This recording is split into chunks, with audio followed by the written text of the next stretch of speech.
మండల కేంద్రమైన దుర్గిలో బస్టాండ్ సెంటర్లో టీడీపీ ఆధ్వర్యంలో మాచర్ల ఎమ్మెల్యే జూలకంటి బ్రహ్మారెడ్డి తన తనయుడు గౌతమరెడ్డి జన్మదిన వేడుకలు, నర్సారావుపేట పార్లమెంట్ సభ్యులు లావు శ్రీకృష్ణదేవరాయలు 41వ జన్మదిన వేడుకలను పార్టీ నాయకులు, కార్యకర్తలు ఘనంగా నిర్వహించడం జరిగింది. ఈ సందర్భంగా జూలకంటి గౌతమరెడ్డి కేక్ కట్ చేసి పంపిణీ చేశారు. ఈ సందర్భంగా గౌతమరెడ్డి మాట్లాడుతూ, నా జన్మదిన వేడుకలను ఘనంగా నిర్వహించిన ప్రతి ఒక్కరికి కృతజ్ఞతలు తెలిపారు. ఈ కార్యక్రమంలో అక్కిరెడ్డి, సెట్టిపల్లి నరసింహారావు, జక్క కొండలు, సింగు నాగేశ్వరరావు, కప్పర ఎల్లయ్య, వెల్లిదండి శ్రీనివాసరావు, కందుకూరి రమేష్, రాయపటి శామ్, అనిల్, బొల్లెద్దుల శాంతి, పార్టీ నాయకులు, కార్యకర్తలు, అభిమానులు పాల్గొన్నారు.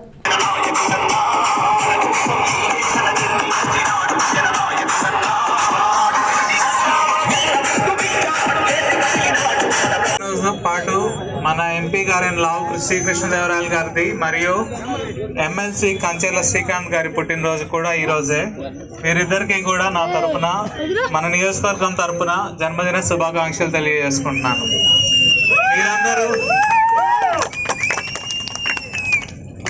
మీరందరూ వచ్చి కష్టపడి అన్ని అరేంజ్మెంట్స్ అన్ని చేసినందుకు మీ అందరికీ కూడా ధన్యవాదాలు చెప్పుకుంటున్నాను.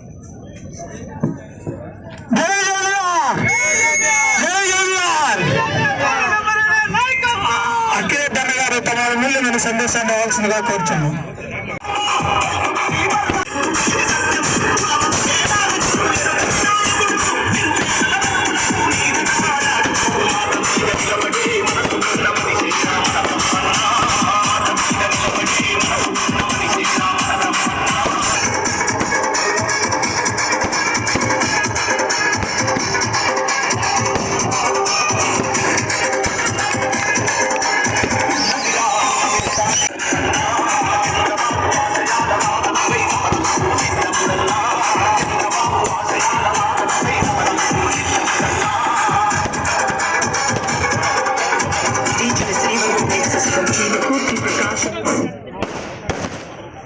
కార్యకర్తలు, నాయకులు అందరి తరపున మనందరి ప్రియతమ నాయకులు మాచర్ల ఎమ్మెల్యే జూలకంటి బ్రహ్మారెడ్డి గారు తనయుడు జూలకంటి గౌతమ్ రెడ్డి గారి జన్మదినం ఈరోజు మన సెంటర్లో